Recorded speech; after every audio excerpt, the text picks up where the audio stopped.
সুপ্রিয় দর্শক, আসসালামু আলাইকুম ওয়া রাহমাতুল্লাহ। আপনাদের সবাইকে স্বাগত জানাচ্ছি এখনকার আলোচনায়। আপনাদের সাথে আছি আমি মুজাহিদুল ইসলাম। দর্শক, প্রেসিডেন্ট ট্রাম্প ইরানের সাথে চুক্তি করলেন নাকি নিজের প্রশাসনের সাথেও যুদ্ধ শুরু করেছেন? আমি এই প্রশ্ন তুলেছি এই কারণে যে ইরানের চুক্তিকে কেন্দ্র করে মার্কিন প্রশাসনে একেবারে চরমভাবে দ্বিধাভক্তি দেখা দিয়েছে। এক কথায় ফাটল দেখা দিয়েছে, ভাঙ্গন দেখা দিয়েছে। মার্কিন প্রশাসন দুই ভাবে এখন বিভক্ত হয়েছে। এক পক্ষে রয়েছেন মার্কিন প্রেসিডেন্ট স্বয়ং ডোনাল্ড ট্রাম্প এবং তার কিছু বিশ্বস্ত লোক। আরেক পক্ষে রয়েছেন মার্কিন পররাষ্ট্রমন্ত্রী মার্কো রুবিও এবং যুদ্ধমন্ত্রী পিট হেগসেট এবং আরো কিছু সরকারি কর্মকর্তা। এই প্রেক্ষাপটে এমন খবর বের হয়েছে যে যারা এই চুক্তির বিরোধিতা করেছেন সেই মার্কিন কর্মকর্তাদের অনেকেই প্রশাসন থেকে বিদায় দেওয়া হবে, অর্থাৎ বহিষ্কার করা হবে। তার মধ্যে দুই একজন মন্ত্রীও থাকতে পারেন। একই সাথে আরেকটা চমৎকার খবর আছে আপনাদের জন্য। ইরানের সাথে আমেরিকা কি চুক্তি করলো এই বিষয়টি জানার জন্য ইসরায়েলের প্রধানমন্ত্রী বেঞ্জামিন নেতানিয়াহু উদ্গ্রীব হয়ে আছেন। ইসরায়েল আমেরিকার কাছে দেখতে চেয়েছিল চুক্তিতে কি আছে, অর্থাৎ আমেরিকার প্রেসিডেন্ট ডোনাল্ড ট্রাম্পকে ইসরায়েলের প্রধানমন্ত্রী বলছেন যে চুক্তিতে কি আছে উনি দেখতে চান। তারা বলেছিল টেক্সটটা দাও। মার্কিন প্রেসিডেন্ট ডোনাল্ড ট্রাম্প নেতানিয়াহুকে সরাসরি না করে না বলেছেন, বলছেন না, দেখানো যাবে না। তাহলে এখানে আরেকটা প্রশ্ন আছে, আসলে এই চুক্তিতে আছেটা কি? ইসরায়েল আমেরিকা এত বড় একটা মিত্র, তাকেও দেখতে দিচ্ছে না, তাহলে বিষয়টা কি দাঁড়ায়? সুপ্রিয় দর্শক, এই বিষয়গুলো নিয়ে এখন আলোচনা করব। আর এর সাথে থাকবে লেবাননে ইসরায়েলের হামলা অব্যাহত রয়েছে। ইরান জানিয়েছে লেবাননে ইসরায়েল যুদ্ধবিরতি লঙ্ঘন করেই চললে এই চুক্তি নাও হতে পারে। ইসরায়েলের বিরুদ্ধে কার্যকর ব্যবস্থা নেওয়া হবে। তাহলে এই চুক্তির সম্ভাবনা আসলে কতটা? দর্শক, চলুন এ সম্পর্কে বিস্তারিত আলোচনায় যাই। বন্ধুরা, প্রথমে বলি, আমেরিকা এবং ইরান যে চুক্তিতে ডিজিটাল সই করেছে সেই চুক্তি খুবই গুরুত্বপূর্ণ একটা চুক্তি। আমরা পরিষ্কার বুঝতে পারছি এত বড় একটা যুদ্ধ এই চুক্তির মাধ্যমে অবসান হচ্ছে। আমেরিকা ইসরায়েলের সাথে মিলে যে দেশের সাথে যুদ্ধ শুরু করেছিল সেই দেশের সাথেই এখন চুক্তি হচ্ছে। এটা নিঃসন্দেহে একটি ঐতিহাসিক শান্তি চুক্তি।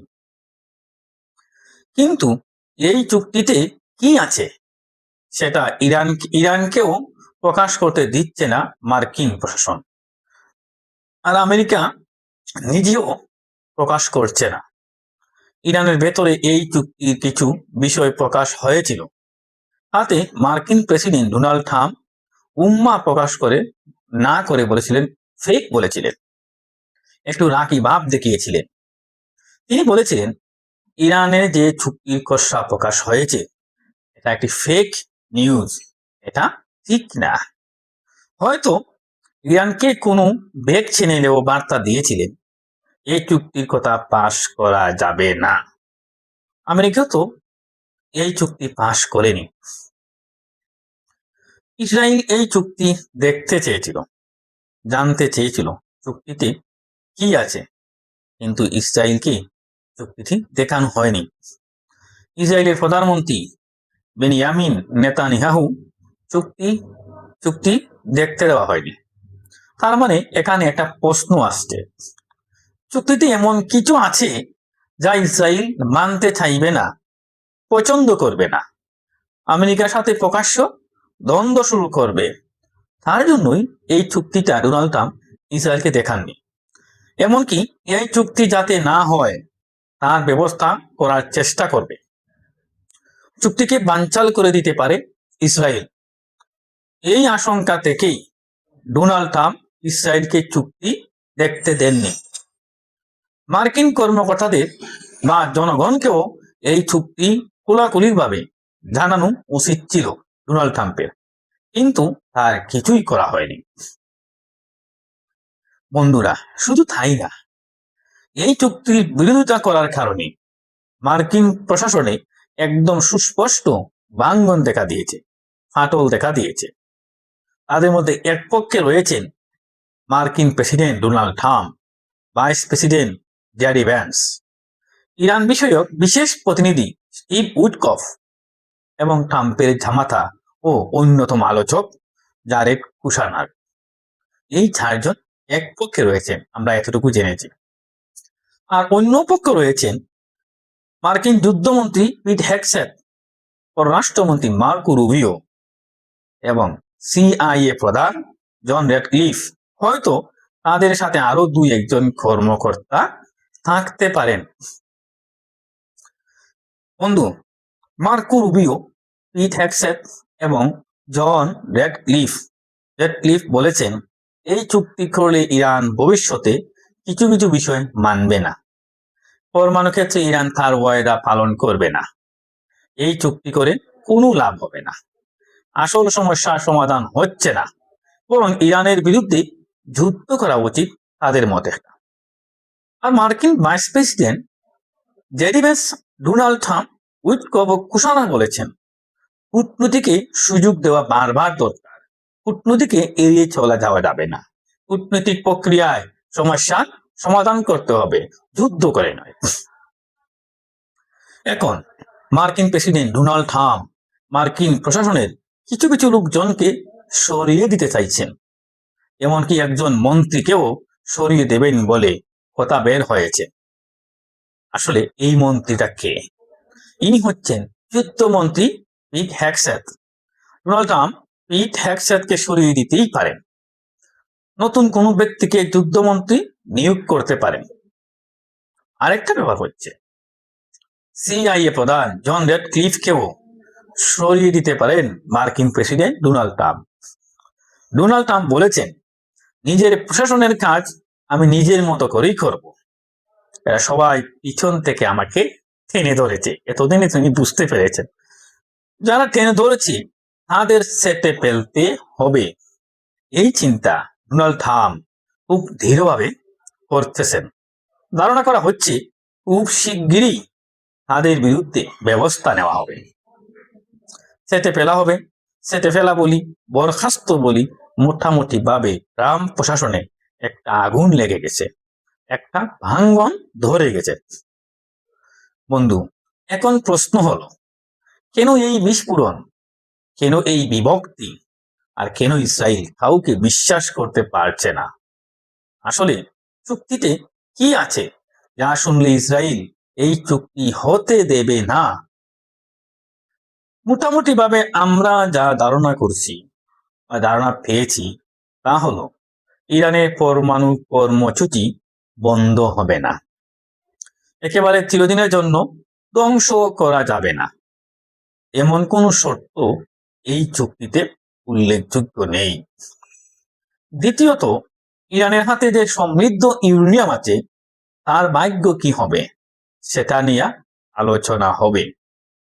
প্রথম সমঝোতা শুক্রবারে সই হওয়ার পর দ্বিতীয় পর্যায়ে আলোচনায় এই ইউরেনিয়ামের ভাগ্য নির্ধারণ হবে। এই ইউরেনিয়াম ধ্বংস করা হবে, নাকি আমেরিকাকে দেওয়া হবে, নাকি ইরানের মাটিতেই ধ্বংস করা হবে। আর ইরান ইউরেনিয়াম সমৃদ্ধ করতে পারবে কি না তা নিয়েও আলোচনা করা হবে দ্বিতীয় পর্যায়ে। কিন্তু পরমাণু কর্মসূচি একদম বন্ধ করে দেওয়ার মতো কোনো আলোচনার এজেন্ডা নেই এই প্রথম পর্যায়ের চুক্তিতে। আরো একটা বিষয়, ইরান বলছে তারা পরমাণু অস্ত্র বাড়াবে না, এটা একটা প্রতিশ্রুতি মাত্র। ইউরেনিয়াম বা পরমাণু কর্মসূচির ব্যাপারে কোনো নিশ্চয়তা নেই এই চুক্তিতে। এই কারণেই মার্কিন প্রেসিডেন্ট ডোনাল্ড ট্রাম্প ইসরায়েলকে এই চুক্তি দেখতে দিচ্ছেন না। কারণ ইসরায়েলের কর্মকর্তারা চুক্তি দেখলে বলবেন, না, এই চুক্তি করা যাবে না, এই চুক্তি আমরা মানি না। অথচ এই ইসরায়েলকে চাপে এই ইসরায়েলের চাপে উস্কানিতে বা ফুসলানিতেই মার্কিন প্রেসিডেন্ট ডোনাল্ড ট্রাম্প ইরানের বিরুদ্ধে যুদ্ধ করতে এসেছিলেন মধ্যপ্রাচ্যে। এখন সেই ইসরায়েলকেই আর বিশ্বাস করছেন না, ভরসা করছেন না। আসলে মূল কারণটা কি? কারণটা হচ্ছে মার্কিন প্রেসিডেন্ট ডোনাল্ড ট্রাম্প দেখেছেন ইসরায়েলের হয়ে যুদ্ধ করতে এসে আমেরিকা কি রকম ক্ষয়ক্ষতির মুখে পড়েছে।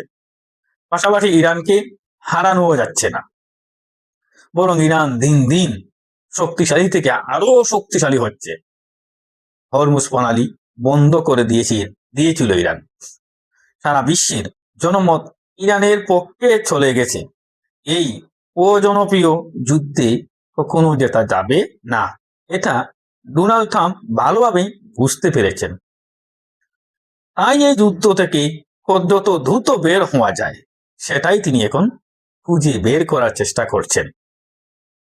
কিন্তু অপরপক্ষে ইসরায়েলের লক্ষ্য হল আমেরিকাকে দিয়ে ইরানের সরকার পরিবর্তন করা, পরমাণু কর্মসূচি ধ্বংস করে দেওয়া। তার মানে আমেরিকাকে এখানে টেনে এনে ইসরায়েলের পক্ষে যুদ্ধ করতেই হবে। এই বিষয়টা আমেরিকা আসলে চাইছে না, মার্কিন প্রেসিডেন্ট ডোনাল্ড ট্রাম্প আসলে চাইছেন না, যার কারণে ইসরায়েলকে এই চুক্তি দেখাতে চাইছেন না। যারা এই চুক্তির বিরোধিতা করেছেন তাদেরকে মিস্টার ট্রাম্প ফায়ার করবেন, বরখাস্ত করবেন, সরিয়ে দিবেন।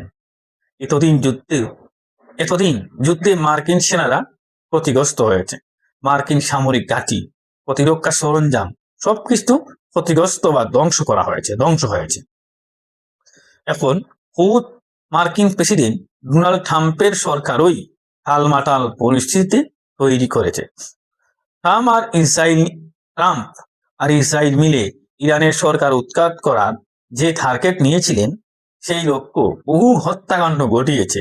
কিন্তু সেই জায়গায় এখন ডোনাল্ড ট্রাম্পের নিজের সরকারই টালমাটাল অবস্থায় পড়েছে।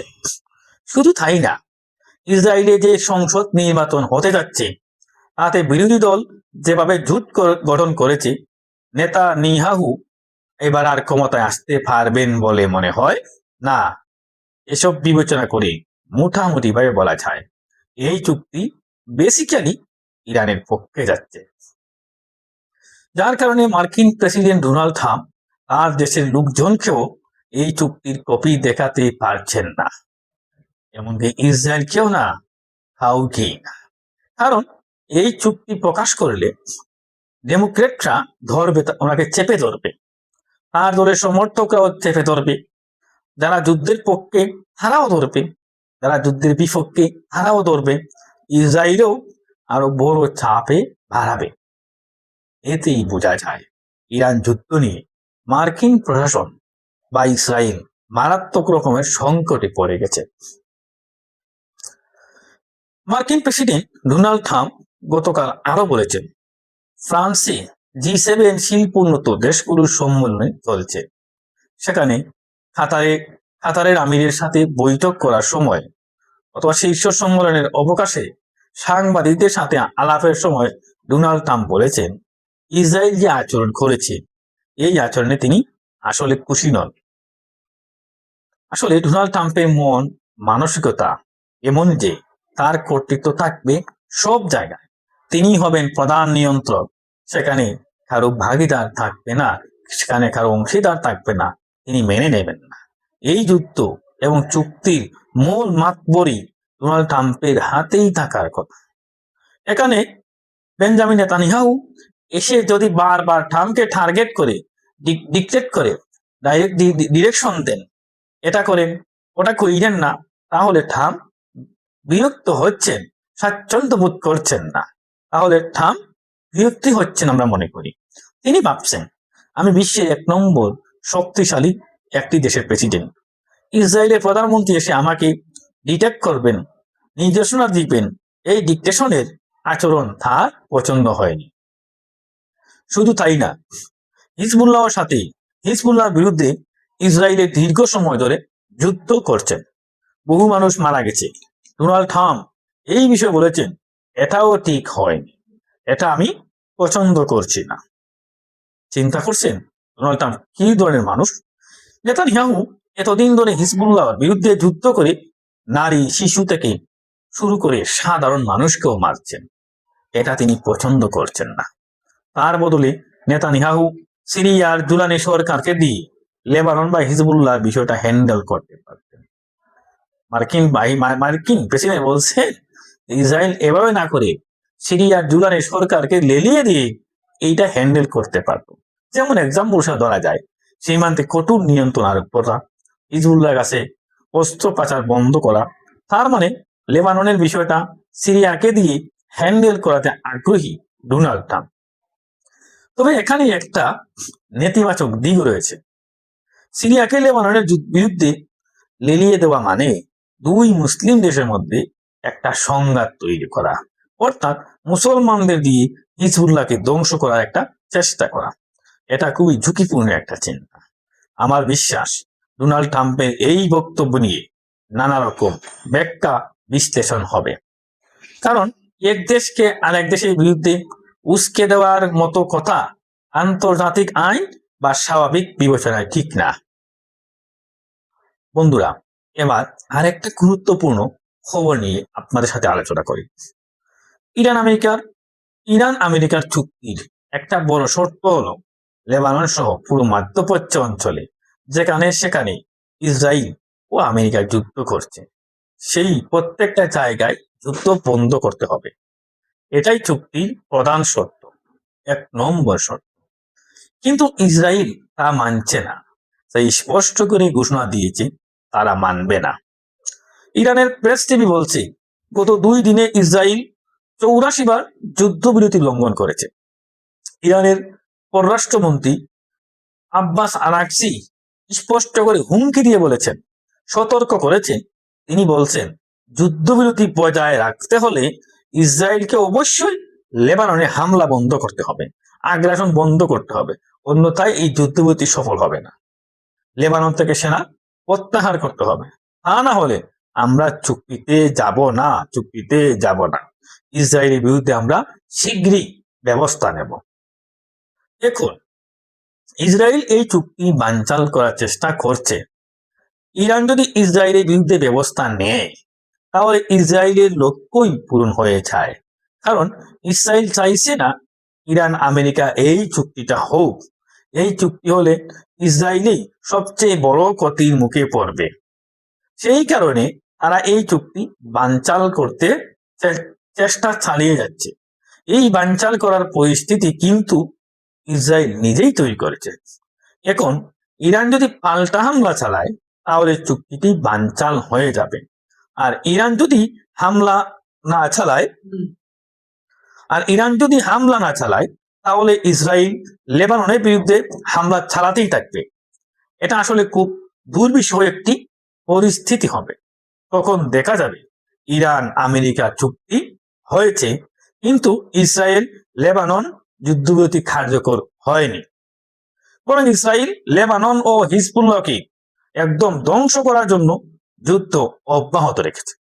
তাহলে এই যুদ্ধবিরতির আসলে কার্যকর হবে কি না, আদৌ সফল হবে কি না, এই নিয়ে এখনো অনেক বড় প্রশ্ন রয়েছে। সুপ্রিয় দর্শক, আজকের আলোচনা এখানে শেষ করতে চাই। যাবার আগে আপনাদের কাছে একটা প্রশ্ন রাখি। মার্কিন প্রশাসনে এই যে ভাঙ্গন দেখা দিয়েছে, ইরানের সাথে চুক্তির শর্ত দিয়েছে, ইরানের সাথে চুক্তির শর্ত নিয়ে মার্কিন প্রশাসনে যে ভাঙ্গন দেখা দিয়েছে, আপনাদের কি মনে হয়?